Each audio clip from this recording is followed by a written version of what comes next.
when you're ready, is everybody ready? And we can just start into it. I'll make some introductions.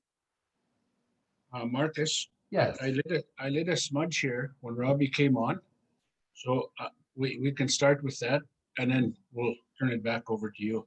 Okay. But we have some thanks to give. So I'm going to step up and honor my friend Robbie and you two for putting this together. It's always important to touch base with the creator when we're doing what we're doing. So, Yugan, Naskumano, Kamama with the beats again. Lucky or want to Pogo ego magaktabata. Scott now. Inaskumo ago me the school yago more to be. Pixwata go away, sino, Mr. Lagi pay my wage. If Rex no more, I see no Mr. Lagi pay the mage. That's good. You're care, but so Sunday. That's good. Now, so I'm not sure if you're going to use that in the video, Marcus, but I can translate it when the time comes. But basically, give the creator thanks for bringing us here together. We're going to be sharing what we know about what happened to our brothers and sisters, and also and ourselves. And we give thanks that we're here to be able to share this. We also say a nice, sincere "Etam skat tagokak" means we say hello to each and every one of you. So just if you need that, you can use that, Marcus. Thank you. Sanma, turn it over to you. Thank you, Eugene. I want to welcome everybody to this very special remote exchange with Holocaust survivor Robbie Waisman, residential school survivor Eugene Arcand, and artist Carol Wylie on the occasion of Carol's exhibit, They Didn't Know We Were Seeds. My name is Marcus Miller.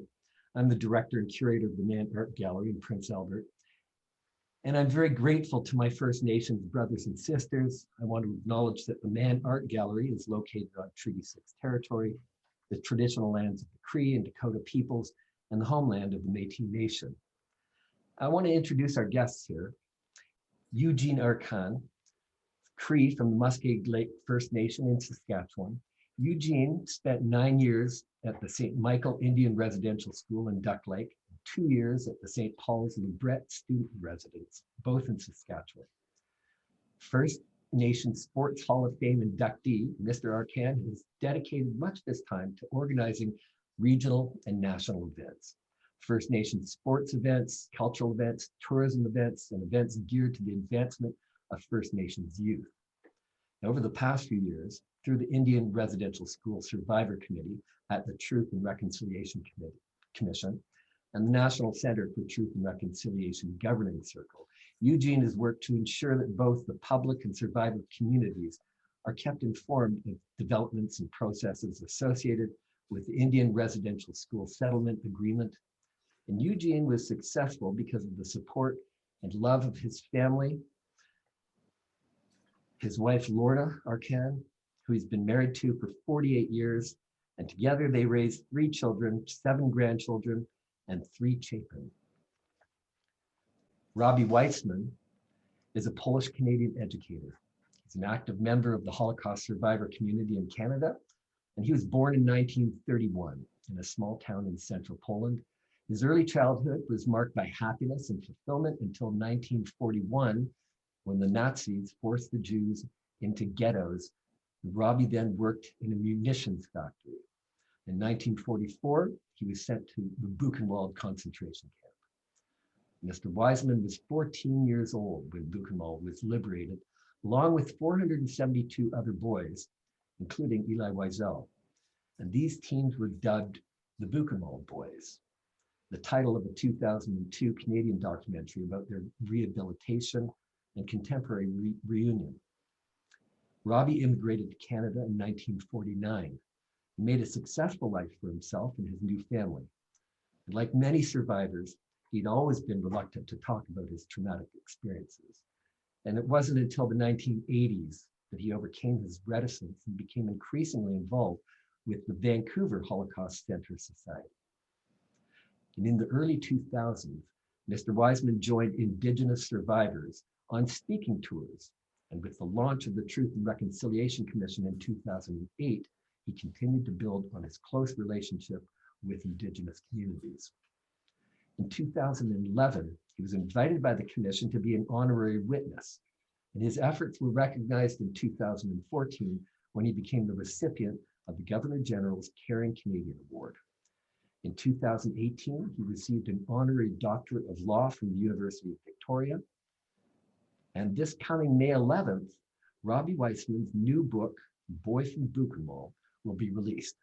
I've ordered a copy. Carol Wylie has had an active art practice for 30 years, working exclusively with portraiture and figuration.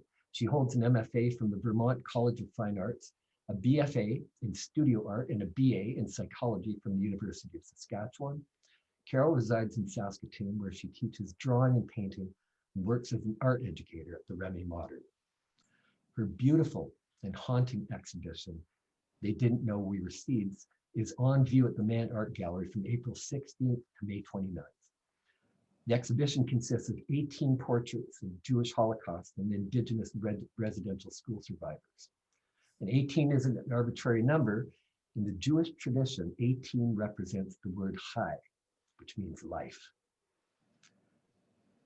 To put this a little bit into context, I'm going to tell you that in 2002, a scandal over racist and anti-Semitic statements made by the former national chief of the Assembly of First Nations prompted Indigenous leaders to reach out to the Canadian Jewish Congress in an attempt to repair the damage. And this led to a flourishing relationship that saw survivors of the Holocaust and the residential school system giving talks in remote communities and across Canada. Robbie Waisman and Eugene Arcand became important figures in a deepening cultural association that continues to this day. So I'd like this conversation to focus on our two elders. I have a few questions, and Carol and I will be on hand with a few prompts, but this is really about listening to the stories and the messages that Eugene and Robbie have to offer. And to start, I'd like Eugene to perhaps let us know how you came to know each other. When did you first meet Robbie? How did that happen? Well, first I want to do some opening comments on thank the Mann Gallery for sending me this gift of protocol in such a classy way with a note inside. Thank you. I also want to thank Carol for this, but also for the message. The expressions that you have put down on paper, I would find very difficult for anyone else to say the way you have said it. And even this alone is part of the legacy that you're going to leave in Prince Albert. So I want to do that that protocol from my side. And then in regards to my friend, special friend, Robbie Weisman, the honorary witness from the TRC. I actually met Robbie that first time when he came in contact with the Survivor Committee when he was inducted as an honorary witness. We kind of had a nice relationship, a cordial relationship, until the gathering of the, and this is in my mind, Robbie, this is in my mind, the gathering of all the honorary witnesses in Toronto. And I was walking down the street, it was a chilly day, and I walked by this little restaurant, small little restaurant. And I just got past the window and I heard my name being called. So I turned around and here Robbie was in that little coffee shop and had seen me go by. and come and called me out in the street. So I went in, and we had an incredibly informative and emotional visit. I know that's when those moments solidified our friendship. That's how I met Robbie. Thank you, Eugene. Robbie, what are your memories of Eugene, and what are your feelings about Eugene? If you could tell us, give us a few words about that. Well, it brings back very warm memories, and it's just amazing. Then the work we did together and so on, and nothing but warm memories of it. And I'm very happy to see him right now, although it's online, but it's the best we can do. It's modern technology. So it would be wonderful to have another occasion where we can meet and give each other a hug. Yes. And like they say in Yiddish, "Abi gesinnt." It's wonderful to see you all here. Marcus, can I tell you my first sort of encounter that these two gentlemen were friends and acquaintances Yes. was when Eugene came to my studio to sit for his portrait. And he knew that I was doing the project, and we we're talking about different survivors. And he kept saying, "You have to paint Robbie Weisman." And I said, I've been to Toronto and I'd met some survivors there. There's one in Saskatoon I had painted. I had been to Edmonton to paint some survivors there. I didn't really have the pocketbook money to get to Vancouver but I was told by Eugene I had to paint Robbie Weisman. So luckily the very next year, Robbie came to speak in Saskatoon at the Holocaust Memorial Service. So I had a chance to meet him there and got to paint him, and fulfilled Eugene's desires for me to include Robbie in the project. Right. Yeah. And when I was visiting with Robbie, actually to talk and to take photos for the project, when I was leaving, Eugene was arriving to visit. So Nice. yeah, Very great nice. connection. Very nice. Eugene, the one question that sort of pops out for me is like, when did you find the will to start helping other victims and children who are affected by this intergenerational trauma, because it goes down through generations, right? After having experienced such unimaginable abuse and contempt yourself, like when did that happen for you? That you thought you had to get out there? Okay, I'll get there. This picture. When Carol and I first started this process, I had put a condition, and of course, she sternly looked at me and said, "What is that condition?" And I had a chance to explain to Carol that this is not about me. This is not about any of us that have the luxury of being part of the collection and our spirits being a part of it. I explained to Carol, this is about all of us. And I'll participate in this if you allow for me to have my classmates, and I'm right here, classmates included in the picture. So we had a discussion about that, and Carol agreed that she'd figure out a way to have my classmates with me. So when she wrote this up, she included their visiting the pictures. And there are some quiet writings in some of them. In mine, my classmates are over my right shoulder, which you can't see on a certain angle at the gallery. You'll be able to see my picture. And there's 32 kids in a picture, and there's only about 11 of us still alive. Mm. So Wow. now that leads me to a question. So it goes back a ways before I was able to confront the demons that I had been trying to bury in my spirit. But back in about 1992, I went to ceremony and I had received my my spirit, and but I still was not. I wasn't still not working towards wellness. And one day, I was invited to a talk at Marquis Hall at the University of Saskatchewan, keeping in mind that I had totally avoided that place because I know I didn't fit in. And so this one day I go to this lecture, and unfortunately, I can't recall the person's name because his words was what changed my life. I didn't know what to expect walking into that room, but the gentleman was talking about blameless shame, and a light went on in my head. And when he explained that blameless shame, the basis of that statement is when you realize that you have done nothing wrong.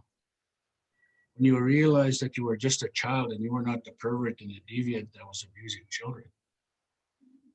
As I had been abused sexually and physically and all other ways, when I left there, I had this, now I understood something. And that was the beginning of the journey. But it took many years. I'm 69 years old. You know, I didn't deal with that for the first 50 years of my life. So I call it the work of the TRC began in there.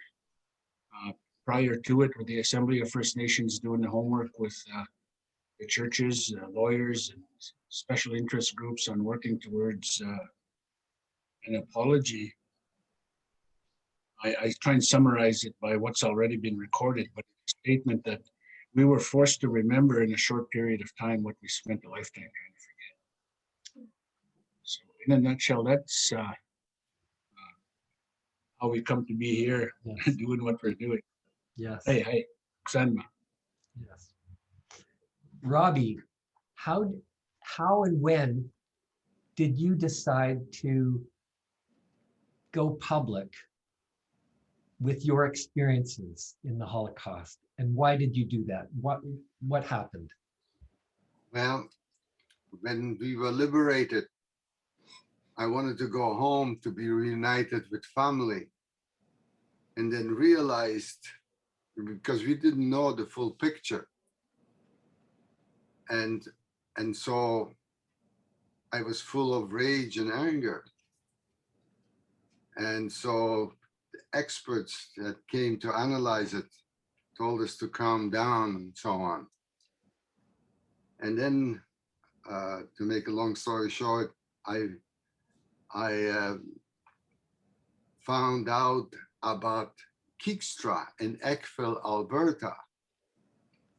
He was teaching his students, his people, that the Holocaust is a myth, it never happened. And I became very angry, but I'm grateful to him because he woke me up.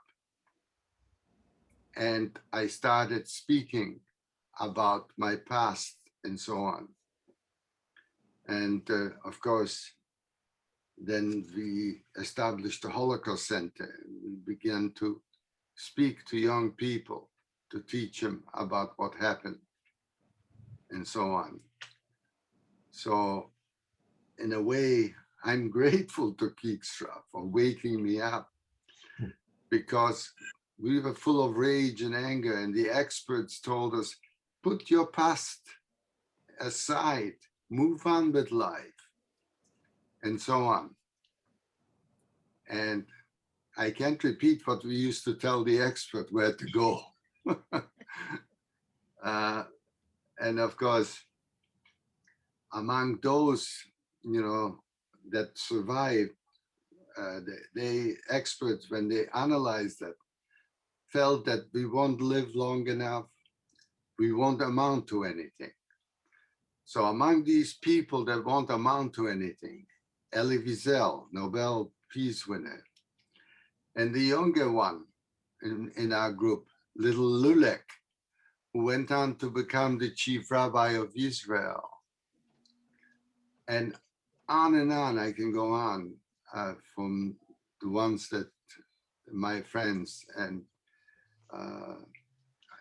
April 11 is the liberation of Buchenwald. I usually phone my friends because they're all over the world. They're in Israel, in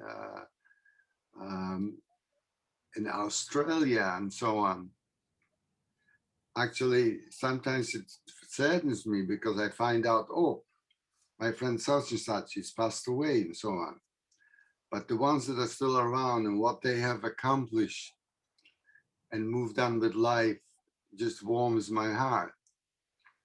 And when you think that 6 million of other children like us did not have that chance, and what the Nazis did to us, it's impossible to grasp what they have done. But the ones that survived, I'm so proud what we have accomplished and what we have done. And we have children and grandchildren. And it just warms my heart when I think about what, and it saddens me when I think of those that didn't have that chance.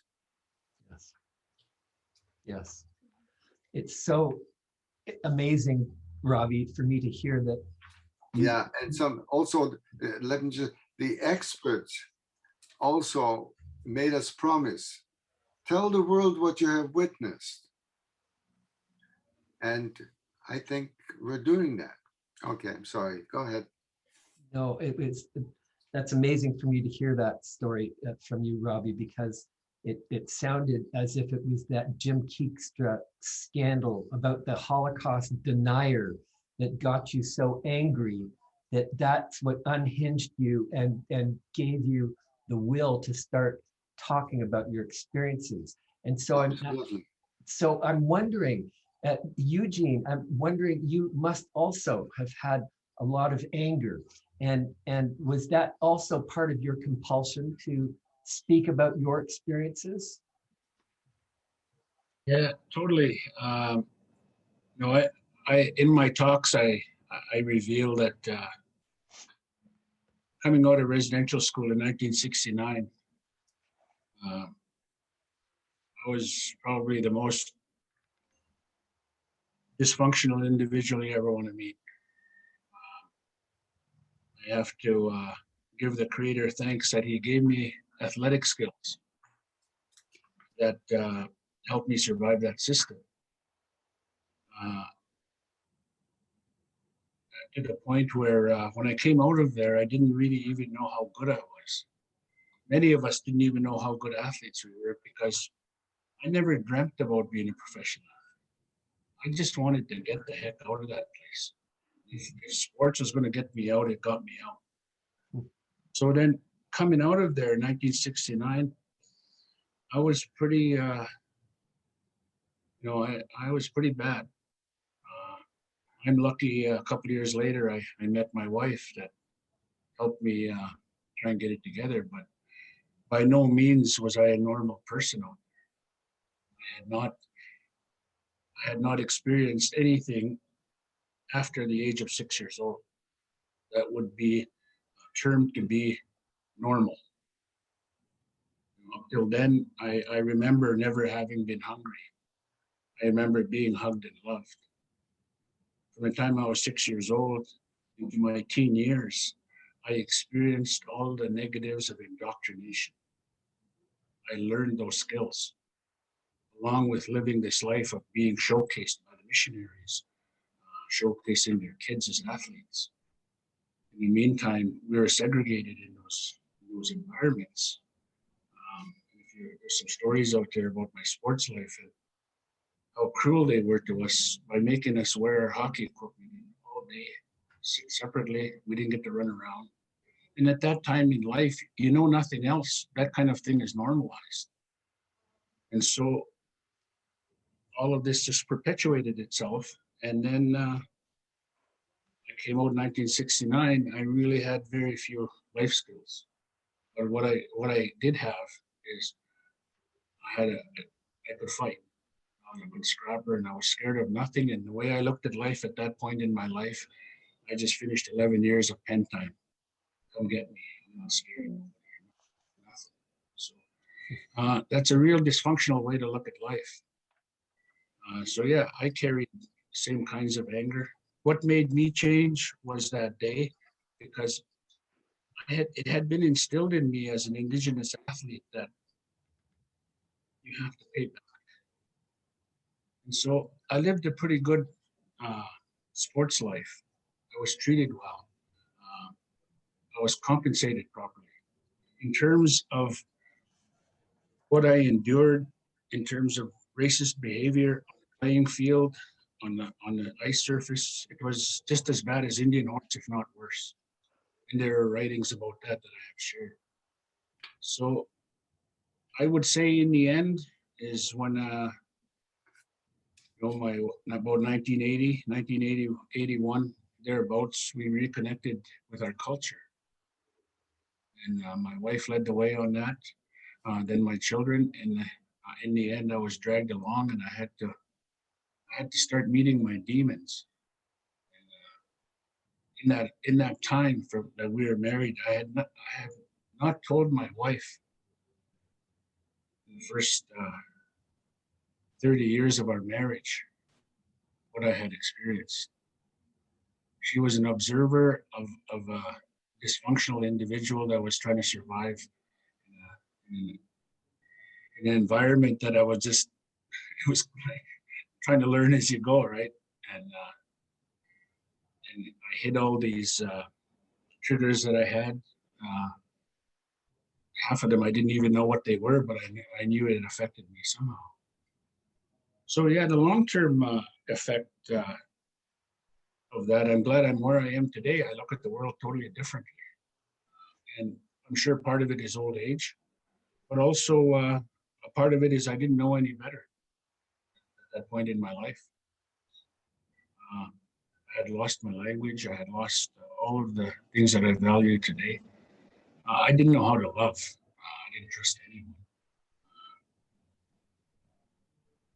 It was not a good space to be in. So I'm very thankful to be able to be here today to not only share in this exhibit that you're doing in Prince Albert, because that was a home of a horrible residential school. And I lived there when the mayor said that over his dead body, would that ever be changed into an Indian reserve? And that was a sad thing to say at that time. And it's everything that he said, that person said, has now come about. It's changed. The relationship has changed. It's by no means is it the best it could be. But let's face it, from when I lived in Prince Albert from 82 to 93, we've come a long ways as a community in addressing some of the issues that were there and are still there. So I applaud the Mann Gallery for doing this. Can I make an observation, Marcus, about the title of the show? My original intent in calling it "They Didn't Know We Were Seeds," which starts out, of course, with "They Buried Us," was the growth of survivors like both of you, who then take that experience and educate the world with it. That was sort of the growth that the seed grew originally in my mind. But hearing Robbie mention children and grandchildren, and Eugene mentioning the return to Indigenous ways of the past, to culture that was lost, that in both cases, the darkness, the burial, was about trying to cut you both off to eliminate you, essentially, to eliminate Indigenous culture, to eliminate Jews, and in the having of children and having of grandchildren, and what they've accomplished and what you've accomplished, and the return to culture in children and grandchildren, and the relearning of language and those kinds of things, that's the blossoming of the seed as well, that was buried, but in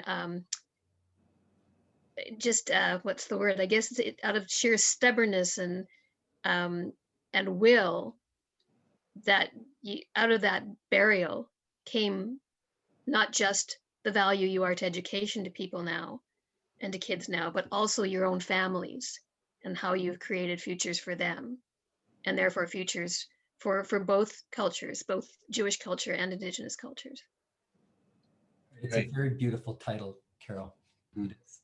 And I was doing a bit of research. It was from a Greek poet, yes. And the slogan has been used in protest movements throughout Latin America and the United States because it is so powerful. Hmm. It's a wonderful metaphor. Yes, thank you. Robbie, when you started doing these talks with Eugene and with other Indigenous survivors, how did you think about, and it's really a question for both you and Eugene, but how do you consider the differences between the two catastrophes? They were very different. And how do you grapple with that? How do you think about that? Well, I think when we were liberated, we were full of rage and anger. And of course, the experts told us to put our horrors aside, move on with life, catch up in your education, etc.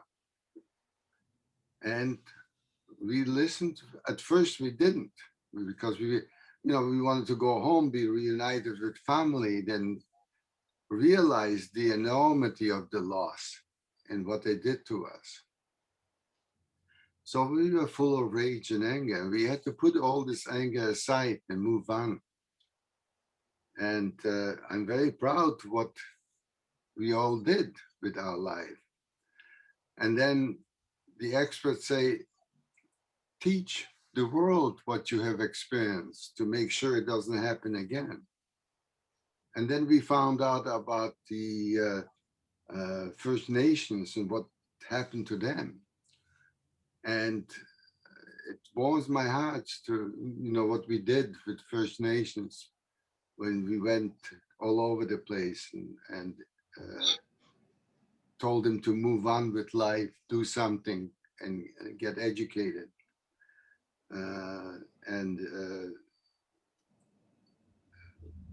There was somebody from the First Nations, and I also a fellow from the Caribbean, Alaj Butara, that I did a lot of work. And so when I think back what we did, it just warms my heart.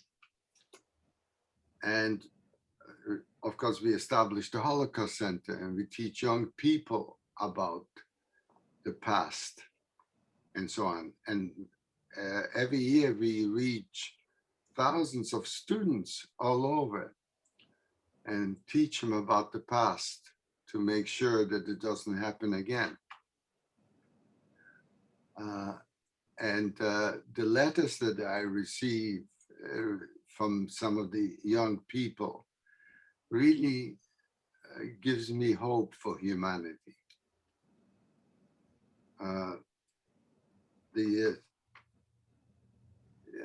Alaj Butara, you think? He is. Alaj Butara was a Rwandan survivor, and he didn't know. When he came and listened to me, I sort of helped him because he wanted to tell people about what he had witnessed in Rwanda. And we've become very good friends and reached a lot of people. And I think it's important that the past is not forgotten and to make sure it doesn't happen again. So, of course, when we established here the Holocaust Center in Vancouver, we reached thousands of young people. And I received letters from some of them. This one young man, I told him the importance of your parents, your grandparents.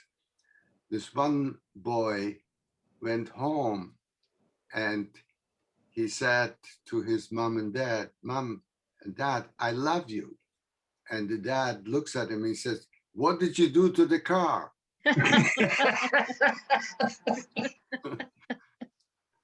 So, I have some wonderful letters of children.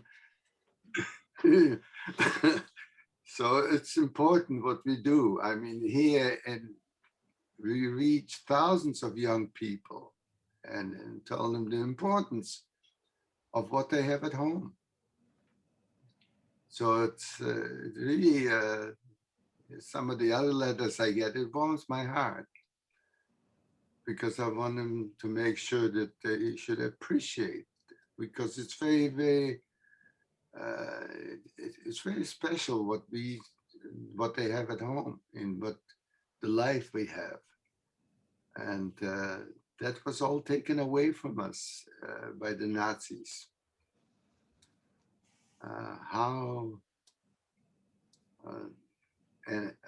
But I'm very proud, as I say, can you imagine that millions of others didn't have the opportunity and what the Nazis did to us? When I think back, it still gives me the, how was it possible? So actually, I wouldn't be here if it wasn't, if Churchill didn't declare war against the Nazis. All of us would have been completely murdered. And millions of others like myself. Where was the world? Anyway, but the ones that survive, I'm very proud of. Thank you, Robbie. Thank you. I'm proud to say that there's a family of uncles, the Arcand family, that served in the end of the First World War, Second World War, and also in Korea. And there's a story about my uncles. So I'm proud to say that, Robbie, just so that you know, not only was Big Bird fighting when he come out of residential school, my uncles were fighting for your people and with your people way before I was thought of. And back to the subject area, I want to say that it's a really, it's a very difficult comparison that I know gets put in front of me from time to time, and I've heard it put in front of Robbie, and Robbie explaining so eloquently that there are similarities, but there are also some drastic differences that have to be acknowledged. You got to keep in mind that prior to the residential school era, there were many atrocities committed against my people that was not recorded by the dominant society. And the truth is now coming out. We got right from the East Coast right to the West Coast. Our numbers were in the hundreds of thousands of people. The clearing of the plains explains a lot of that. And that includes what happened to our brothers and sisters south of the border. Now you come to the times of signing of treaty and John A. Macdonald setting up this country. They set up the residential school system on a template from the US. The thing about it is, it was Canada's darkest secret until they got caught. On all those other atrocities they have committed against my people since the coming of the Europeans to these lands, our numbers are equal, but we didn't get the chance to keep the records.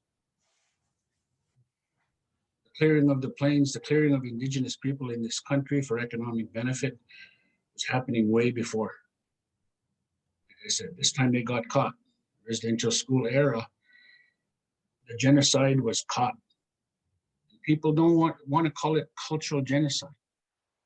Well, I'm telling you right here, right now, I was a part of and a witness to the destruction of a people. I said, I'm 69 years old. I've seen a lot of things happen in this province. It's not a good history. And that history has to come out, not to shame anyone, but for people to better understand that the era of the residential school is very much with us today. You know, people say, define reconciliation. How do you know reconciliation is happening? It's a very, very confusing challenge, especially when where I am, I have to ask, what am I reconciling? What did I do wrong? I wasn't the one that indoctrinated children to a level where we had no values when we come out of those institutions. Then we have children and grandchildren that we were hesitant to tell about what our misery because of the anger and the hurt that they'd feel. And so we kept it inside. But I don't blame those young ones for what's going on today.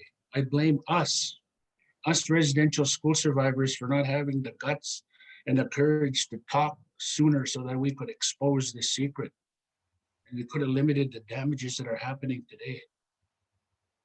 And the fact that I have to look at what I'm doing, and before I even participated in this, Marcus, is what is the determining factor for me to continue public education and understanding of this? And people understanding I don't want nobody feeling sorry for me. That's not what this is about. Those days are done. I want to challenge people today by me sharing my story and others that share their story, is those children of ours, those grandchildren of ours that are being prejudged are loved. We didn't have that luxury. That word was not in my vocabulary. And then now today I look at what's going on right here in Saskatoon, Prince Albert, North Battleford, Regina. What are the economic indicators of this province when potash, uranium, agriculture, all of the other commodities have went down the tubes? There's one consistent factor in the area, in the sector of justice. Our Indigenous people's numbers don't go down, right from first contact with police into the court system, plea bargaining process, into the correctional centers, federal, provincial, or for children or for women. In education is no different. If you took Indigenous people out of the population of Prince Albert, just in education alone, that city would go bankrupt. If we took the sector of health, we take Indigenous people out of that sector, again, that city would go broke. Same as Saskatoon, same as North Battleford, same as Meadow Lake. Now, people are saying, well, what's reconciliation? It's not simply a feel-good process. This is being able to talk about what has never been talked about in the history of this country. The Truth and Reconciliation Commission calls to action has created a window that for once in our history, we can talk about these awful, awkward subjects that we have to talk about to make a difference. It's not something that just is going to slide by, because every day when we go into an urban area in Western Canada, we're reminded of what happened. What is the fallout of residential schools and the economic impacts that it has today on everyone, especially in Western Canada. Marcus, in the context of the exhibition, this is something that has come up before in terms of the comparison of experiences. And so I want to tell you what my intention was. The comparisons I was making were in, number one, techniques of oppression. The techniques of oppression everywhere are the same. It's removing you from your family, separating family members, dehumanizing with things like cutting hair, and assigning numbers and taking away names. These are the things that are similar in these experiences that are similar, I'm sure, across the world in oppression, in the techniques of oppression. Then taking aside the sort of history of both of these experiences, then I went straight to the individuals. Because to me, until we understand that the pain that we feel in ourselves is the same as the other people are feeling in their experiences. And we understand on a bone deep level that we're all the same that way. That if it's the whole Shakespeare thing, if you prick me, do I not bleed? We all do. We all feel pain. We all feel that the pain of oppression as an individual. We're all individuals. And these individual stories, that was kind of my point, is that when you hear an individual story, you can sort of be moved to compassion and understand that that person is like me. I would feel that way too if that happened to me. When we talk about numbers and we talk about large events and we talk about history, it's so easy to abstract it and to not get that personal feeling. And for change and transformation to happen, a person has to feel emotion and feel a connection with an experience that they're being exposed to. So it was from the similarities of oppression and the similarities of individual experiences of trauma were the comparisons I was making. Yes. Yes. Thank you. Thank you. That makes a lot of sense, Carol. Eugene, you must have been asked those questions when you were giving talks with the Holocaust survivors, and to how could you possibly compare these two catastrophes, and what were the differences and the similarities, just like how Carol was just talking to us about that. It's never, this is what you just heard a while ago. My response a while ago was only the second time I ever expressed that. First time was when I was with Nate, and I would not do it again unless it was a Holocaust survivor to share it in that context. So I think for now, we'll just let that be. But I want to share with you, Nehio Mamtanichagan is where I am. Think Indigenous. And so when I informed you earlier about how the collection began its journey with our input, I think is very important. But it's also very important with Carol doing the work that she's done, what she did here, what she's sharing with us. And Carol, what's your husband's name? Peter. Peter. And we can't overlook Peter No. in this process. No, because I want to share something with you that's really important. In this process of colonization and brainwashing that I experienced, it was patriarchally driven. Mm-hmm. And those men that drove that process were evil, evil people. And for me to regain my culture and understand matriarchy and how important that is, and as a person who never met his father, I was raised by my mother whenever I was home from holidays, which wasn't very long in a lifetime. But I look at the strength of my mother, I look at the strength of my wife, I look at the strength of women that surround me in life. And that has been the most important lesson.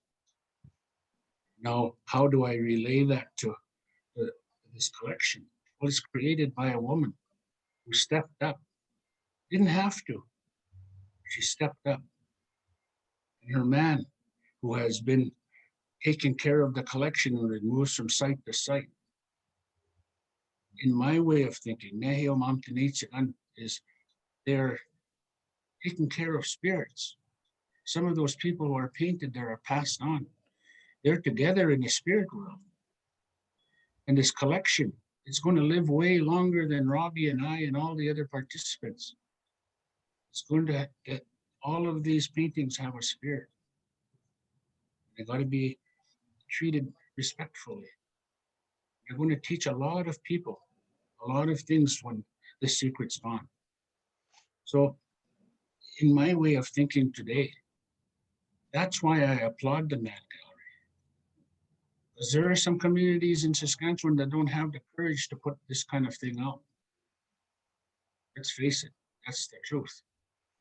And the more our people feel comfortable about having these awkward conversations that can make things better, make understanding better of each other for coexistence and blending our ways to contemporary society without having to give up everything like we've had to in the past is where we all want to get. So I know it's a little off, but I think it's also very important because that worldview I'm sharing with you, so many of us are trying to regain it. I'm so hungry for my culture, these learnings.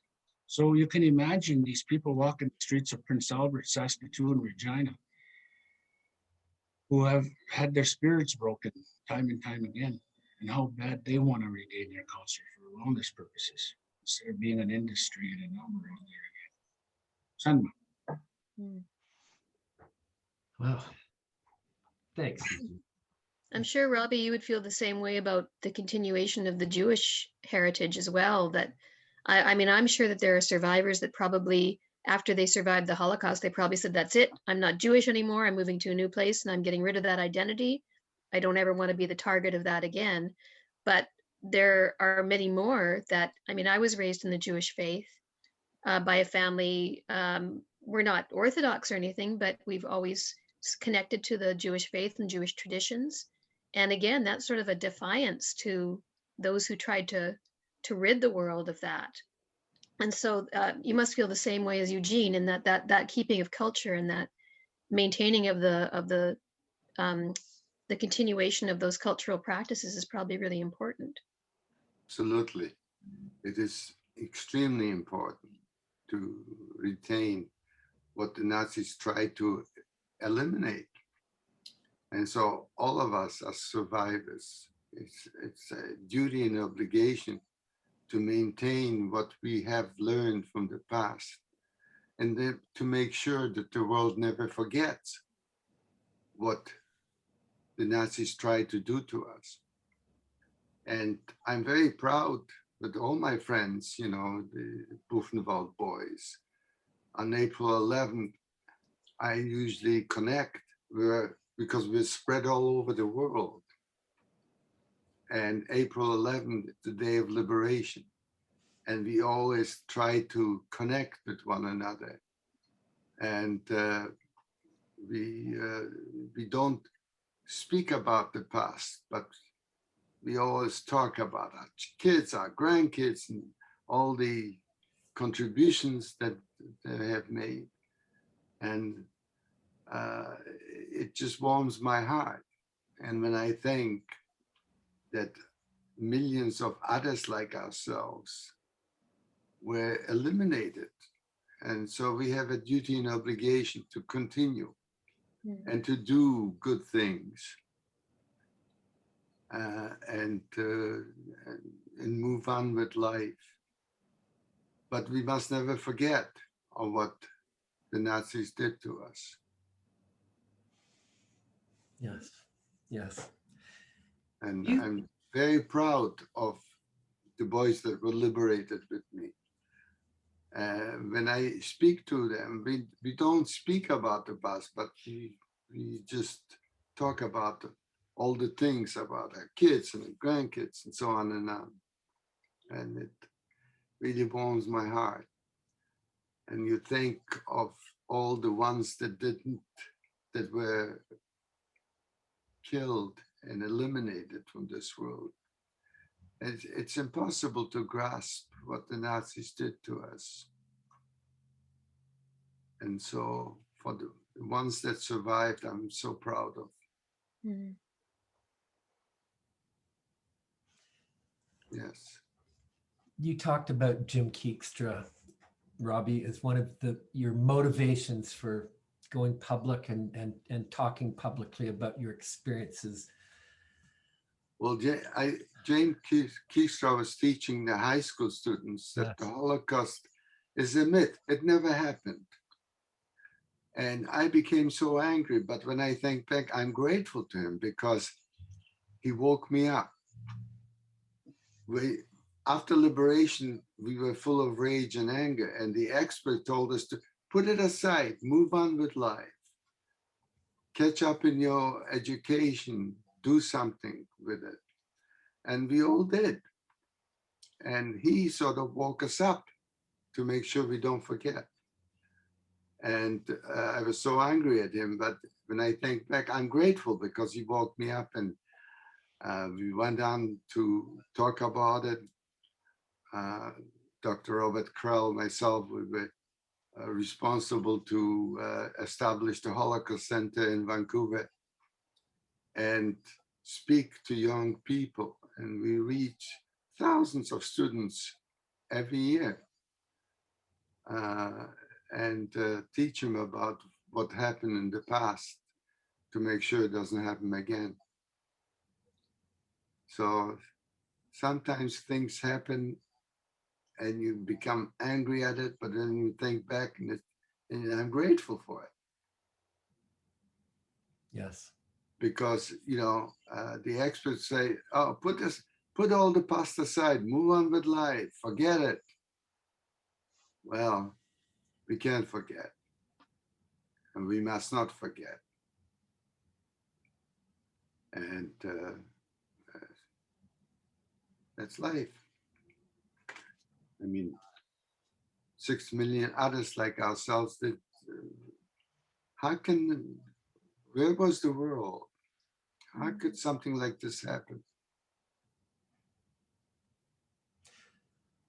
The world is still filled with people who deny the Holocaust, with people who don't recognize the evils that were done at the residential school system, who deny that, you know, damage was done. What do we need to do to answer those people who are denying these injustices and catastrophes? Well, we must continue doing what we're doing. And I think that we're making good progress. You know,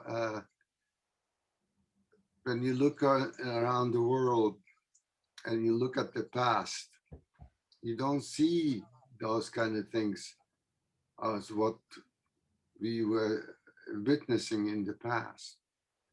So in that sense, it gives me hope for humanity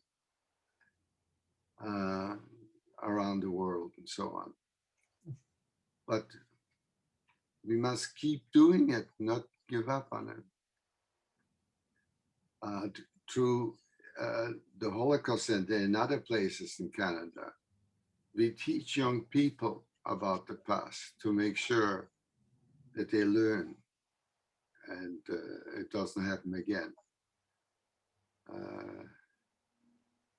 And it's the letters we get from young people that have listened to Holocaust survivors gives me really, it warms my heart because it changes their lives. We teach them to appreciate what they have and to move on with life. Eugene, are you hopeful also, like Robbie has just expressed that he is hopeful now? Well, basically, I have no choice. I have to be hopeful. Because I love my grandchildren dearly. I love my great-grandchildren dearly, Japan. And I love my people. You know? Yes. So I have to be hopeful. And I hope, yes, I have seen change also. I see, especially around where I live, around Saskatoon. I've seen what the message that was received by the education system, all the separate school system and the public school system that was put out there by Justice Sinclair when he made the statement that education is what put us in this mess. Education is what's going to get us out of it. And so it's going to be the young people that are going to make change. I'm not going to live to see that change to the level I'd like to see it. But I know that my children are going to experience change.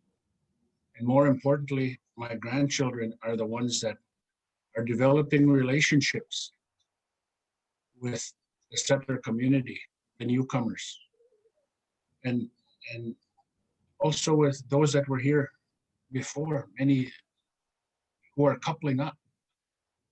You know, when I made a statement several years back, about 5 years back, and I tell educators, you be careful in how you think about Indigenous people, because as teachers, some point in life, some point in time in your life, you're going to have an Indigenous person as part of your family. The status quo is not acceptable. When you start having grandchildren that are Indigenous blood, you better start understanding that your grandchild is going to have another culture, whether they want to or not. And so it's a time for societal preparation for that. The deniers out there, it's going to be a cruel reality when it happens, because our demographic in Saskatchewan for the Indigenous community, it's inevitable that somehow there's going to be a lot of mixed blood. And along with mixed blood comes responsibility to who you are. So yeah, I have hope, but there's got to be also a lot of change by people in positions of authority and power right now who are avoiding these issues. Both the Indigenous community and the non-Indigenous community are still avoiding the issue of the residential school era and its impacts today. The fact that there's also only a few of us left out of the 150,000 that went to deliver this message, it's fading fast. And yet, there are times when people like me are termed as a radical or as an activist. Well, I'm not going to apologize for that. All I'm saying is the truth about the true history of our province and trying to help on how we can better understand and fix this. And if that makes me an activist, if that makes me a radical, pile it on. This life for me is a luxury because the system, and I know that system that I went to for 11 years did everything they could to destroy me. To destroy my classmates and to destroy my schoolmates. I've seen it. And it's hard to forgive that. It's hard to forgive that when my classmates and my schoolmates, whose grandchildren are on the streets of Saskatoon strung out on crystal meth. I want to reconcile. Yeah. It's hard. So yeah, I have hope. Hope is easy. Making change is hard. Yeah. Really hard. Thanks for your question. I think we all have to be activists, Eugene, because the Holocaust and the residential school system are symptoms. They're both symptomatic of the systemic racism and anti-Semitism that has existed for centuries. Well, since days of colonialization, since the colonizing began, these have been systemic problems. And so we can't hope for change. We have to question everything we do all the time to see, is it being clouded by the systemic setup the way it is? Or are we really looking at truth? Because we're constantly bombarded with the society structured as it is, with all of these things inherent to it. So we have to be questioning all the time. Every choice we make, every thought we have to be very active in that in order for that hope to become something that actually manifests itself in change, as you say. Absolutely. I agree with what you're saying. You must never give up. Mm-hmm. Yes. Yes. The one thing I really try and encourage any talks I give is to encourage the participants to have some fun with this. Reconciliation, addressing the calls to action don't always have to be a burden. You know, and it's not something we want society to avoid. Try these new little things. You know, I had a chance, I'll just give you an example of having a little bit of fun. There was this group of newcomers sitting on the floor at TCU place. They were going into their learning for citizenship. So I stopped in and said, "So where are you all from?" And they kind of all come to attention. They thought I was some kind of an official, eh? And he told me where they were from. And I said, "What are you doing?" "Oh, we got to take this training." I said, "Well, My name is Eugene Arcand. I'm from the Musqueam Cree Nation, Treaty 6 territory. I want to welcome you to our territory. And I said, and I want to ask you one thing. Please, when you do all of this stuff, please don't prejudge my people that we're all drunks, that we're all lazy, that we're all gangsters, that we're all troublemakers. Please get to know us first before you pass judgment. That's the one thing I asked. He said, hey, hey, and I walked away. That was my call to action. And you know what? I all had a little chuckle out of it, even though half of them probably didn't understand me. But I got a little chuckle out of it. I went and did my thing. I came, and there was a couple of young ladies there. They just give me a hug because they didn't know. I didn't know I was going to do what I was going to do. All I know was I was going to have some fun. I just didn't know how. So when I came back the other way, they were all waving at me and all that. That's what I'm talking about. Just a little bit of fun. There was no pressure on them, no pressure on me. They had a little bit of surprise, but what the heck? If you're going to get surprised by anybody, it may as well be a First Nations person in First Nations land, right? Hey, Robbie. Yes. Robbie, I heard a very wonderful story about you when you were here a number of years ago. It was from Dennis Obrodnik, and he's now a Prince Albert City Councillor. He was a history teacher at the time, and he had you in to speak to his class, and he had many Indigenous students in his class, and apparently you told them that your childhood had been taken away from you by the Nazis, in the same way as the childhoods of survivors of residential schools have been taken away from them. But he told me what your answer was, and it seemed very wise, and it was recognizing the differences here. You said the difference, he said, was that the world actually believed the Jews, that the Holocaust did happen. For the most part, the world believed the Jews. But you said the same couldn't be said at that point about people who had gone through the residential school system. That was an essential difference between the two catastrophes at that time. Mm-hmm. Yes. And it's important that we acknowledge that because we looked at the residential people, the young people there, as not important. We just shoved them aside. And that was very wrong. And I think we still have to do a lot of work because they're part of us. And we must acknowledge that. And to me, it was very important. And the work that I've done with the residential school, it really warms my heart because, when I told them to do something with their lives, to make proud of their parents and so on. And many of them listened to me and they did something with their lives, and that warms my heart.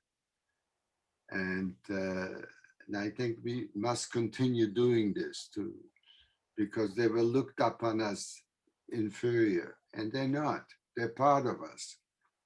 And we must do everything we can to improve their life and to do something with them, with their own lives. Now, Eugene's point was really interesting about, what predated the residential schools, and you've got smallpox on blankets, and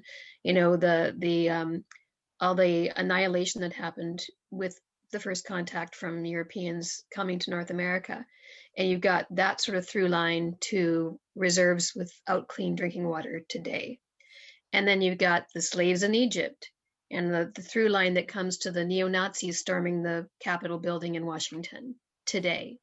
There's such a, it's not, these are sort of moments in time that we're talking about today, but they both live on these very long continuums of problems, systemic problems. And acknowledging them is the first thing, understanding them, understanding that problem exists is the first thing. And then, as I said, being vigilant about your thoughts and your choices. Yes. You know, it's interesting you say that, because one of the most recent happenings is prior to the pandemic, started last year, February, March. All of the incidents that include Wet'suwet'en, would it include the land dispute in Ontario, and the various shootings that happened, including Colton. Mhm. Prior to the pandemic, this wave of understanding was starting to happen in this country. And then the pandemic hit. I'm not saying that all of those issues were resolved, but at least they were in the process of being resolved. And then the pandemic hit. And then the George Floyd incident with other related things happened. Mhm. And I'm part of this national network on racism in sport. And my opinion was asked for, just like it's being asked for right now, and in regards to my observations. And my honest observation is, yes, progress has been made. Black Lives Matter, and the participation of the NFL, the NHL, and all these sporting groups elevated that problem and the knowledge of that problem. But what I felt as an Indigenous person, the first person on this land, the first people of this land were again pushed to the back. We were not heard from hardly during this pandemic. All of our issues were no longer on the agenda. All of a sudden, 2 months ago, it sprung on us that we have the document ready for recognizing the UN Declaration on the Rights of Indigenous People. And it's not even, and no consultation happened throughout that period. Mhm. So from where I sit, I don't want to be the complainer, but I want to be the truthful observer to say, hey, we're all for Black brothers and sisters to be treated properly, also have their human rights elevated. But it shouldn't be at the expense of the first peoples of this country. We're the first peoples on these lands. Mhm. And yet most of us are paupers. Yeah.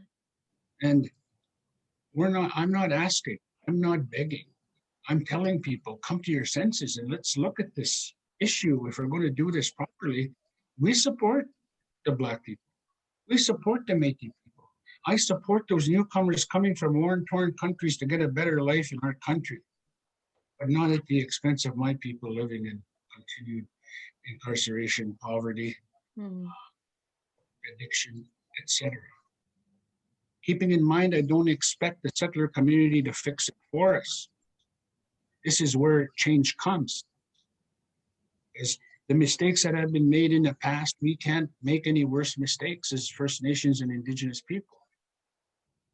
We welcome our allies to help us help fix this, but we're the solution here. Mhm. But indoctrination puts into your mind that somebody else can do a better job.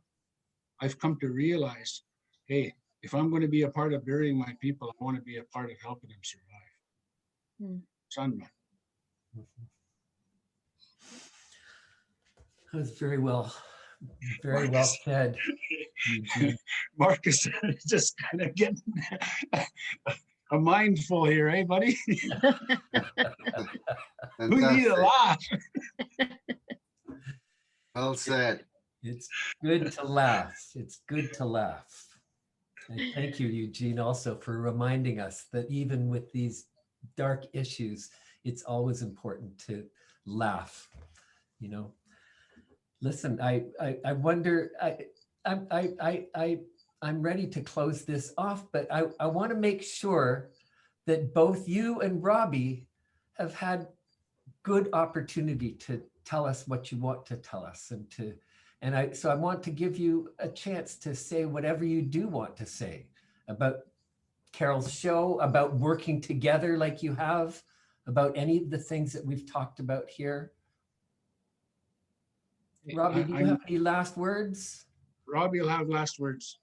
Okay. I'm younger, so. Okay. I Go. think it's wonderful to continue those kind of work.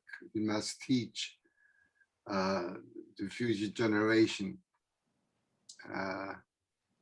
Le door to door, generation to generation. It's a concept in religion that ensures that the knowledge of the past is carried on to the generation to come.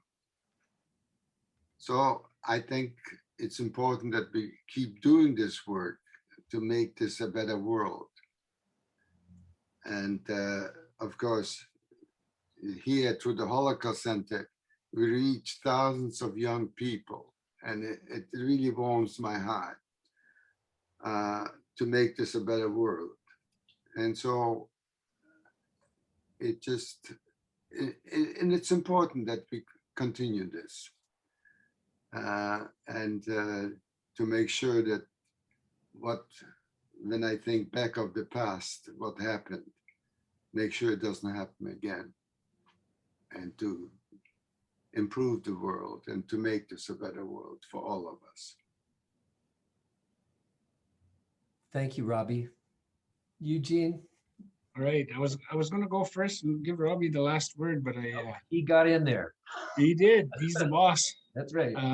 I just want to thank again the Mann Art Gallery for this initiative. I applaud your board and your courage.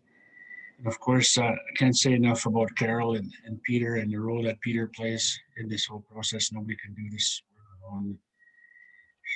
She's a warrior, and thanks, Carol, for doing this again and for involving us. And to my friend Robbie, it's like Dan George would say, it makes my heart soar when I see you. I'm not talking SORE. And I want to share some with Robbie. They still talk about you at the Wichitoan conference, Robbie. And we're in our 7th year of the Wichitoan conference. You came in the 4th year or the 3rd year. Yes. And so we took on another 4 years. We'll be finishing up next year, but this year our theme is based on 7 sacred teachings. And there's talk of we want to get you back before we're hopefully this year or next year to open that door, and hopefully we're still walking on Mother Earth when that happens. But I wanted to share that with you, and that's coming up. I'm grateful for the Creator putting us all here today, and I want to thank all of those people who are watching this, who have watched this video. It's going to be a legacy of Mann Gallery. I understand it's going to be on the website. So I want to thank all of you who have watched this, both settler community, the indigenous community, and more so for my fellow survivors. Once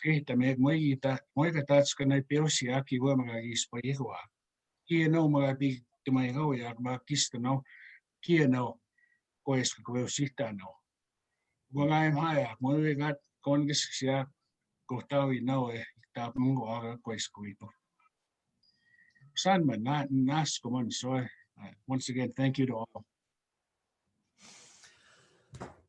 I'm so grateful to both of you, Eugene Arcand and Robbie Weissman, for the generosity that you've shown in being here with Carol and I today and doing this publicly for us and relating your great wisdom and experience and knowledge. I very much appreciate that. And Carol, I thank you as well for this wonderful project of yours and this great suite of paintings, the 18 paintings. Again, they didn't know we were seeds is on view at the Mann Art Gallery until May 29th. The show was presented in Vancouver at the Sydney and Gertrude Zach Gallery. It's now on its Saskatchewan tour. It starts here. The show is going to travel to Estevan Art Gallery, the Moose Jaw Museum and Art Gallery, and the Humboldt Public Gallery. And I do want to thank our funders, those people who made all of this possible. Diane and Roger Mann, the City of Prince Albert, Sask Arts, Saskatchewan Lotteries and Sask Culture, Community Initiatives Fund, the Canada Council for the Arts, and the Department of Canadian Heritage. And I also want to thank everybody for watching this very special conversation. And it's my hope that students and artists, curators, teachers, parents, and community leaders use this recording to plant the seeds for these very difficult but necessary conversations and to help build and strengthen the humanity in all of us. Thank you all. Hi, and shalom. Love you, Robbie. See you again. All the best. All right, Bye-bye. All the best. Thank you, Marcus. Bye, everyone. Yeah. Yeah, thank you, Mark. Great stuff. Thank you. Thank you very much.